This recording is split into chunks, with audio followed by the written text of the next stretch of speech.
कि मुझे माली समाज के अंदर एक माली मां के कोख से पैदा होने का अवसर मुझे मिला। मुझे इस बात का भी गर्व है कि मैं महात्मा ज्योतिबा फूले की संतान हूं। मुझे इस बात का भी गर्व है कि मां सावित्रीबाई फूले की भी संतान हूं। मित्रों, महात्मा ज्योतिबा फूले वो शख्स है जिन्होंने आज से 180 साल पहले महिलाओं की वकालत करते हुए महिला शिक्षा पर बल देने का काम किया।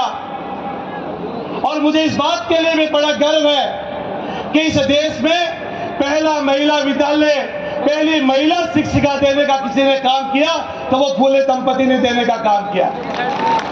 मित्रों, आज से पहले जब मैं सभाओं में जाता था समाज की, तो थोड़ी मन को पीड़ा होती थी कि संख्या की दृष्टि से हम लोग बात थोड़े कम होते थे। लेकिन पिछले 2-3 वर्षों में जहां भी समाज ने मुझे बुलाया और जब जाने का अवसर मिला तो मुझे ऐसे ही विशाल जनसमूह को देखने का अवसर मिला। अब मैं ही नहीं, पूरा मंच इस बात को लेकर आश्वस्त है कि माली समाज का भविष्य अब उज्जवल है। मित्रों, समय समय पर जातियां जागती रही है और जो जो जातियां जागी, चाहे वो किसी भी प्रकार से, चाहे वो राजनीतिक चेतना आई, चाहे शिक्षा को लेकर के आई, चाहे व्यापार को लेकर के आई, आज उसी क्रम के अंदर माली समाज राजस्थान का एक नया इतिहास लिखने जा रहा है। मैं आदरणीय केशव मौर्य जी के साथ जब वहां बैठा था रेस्ट हाउस में, तब मैंने इनसे कहा था कि राजस्थान के अंदर माली समाज 200 की 200 विधानसभाओं में मौजूद है, मगर पूरा प्रतिनिधित्व माली समाज को मिलता नहीं है। मित्रों, 1-2 बात कह के अपनी बात को खत्म करूंगा, ज्यादा समय नहीं लूंगा।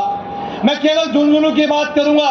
मैं जब पहले 2-3 सभाओं में माली समाज के कार्यक्रमों में जब झुंझुनू आया, तब मंच से यह बात कही गई कि यहाँ भारतीय जनता पार्टी या कांग्रेस पार्टी हमारे समाज को ज्यादा से ज्यादा टिकटें देवे। मित्रों, मैंने उस समय भी मंच से कहा था कि समस्या टिकट नहीं है। मैं इस मंच के माध्यम से आदरणीय भैरव सिंह शेखावत जी को आभार प्रकट करता हूं कि उन्होंने 4 बार माली समाज को लोकसभा झुंझुनू से टिकट देने का काम किया, मगर परिणाम नहीं आया।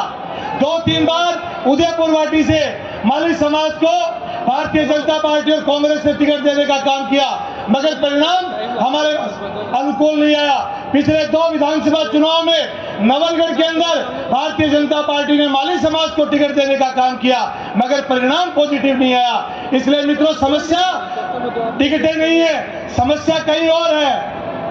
धूल चेहरे पे लगी हुई थी और हम आईना साफ करते रह गए। मित्रों, हमें अपने आप को पहचानना होगा, अपनी शक्ति को समझना होगा।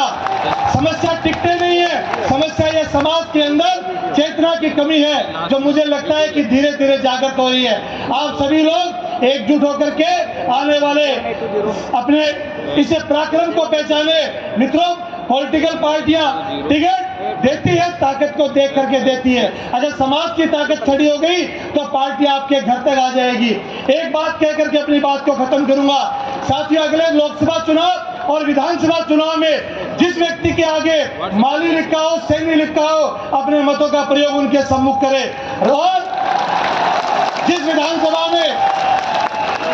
विधानसभा में माली समाज को अगर कोई राष्ट्रीय पार्टी टिकट देकर के भेजती है, मैं किसी एक पार्टी की बात नहीं करूंगा, चाहे कोई भी राष्ट्रीय पार्टी अगर किसी माली समाज के व्यक्ति को टिकट देकर के भेजती है, तो मैं समाज से झोली फैला करके आग्रह करता हूं, छोटे-छोटे निचले होकर के उस समाज के व्यक्ति को जिताने का काम आप करें। इसी आत्मविश्वास के साथ आप सबको बहुत बहुत धन्यवाद। जय माता फूले, जय माता सावित्रीबाई फूले।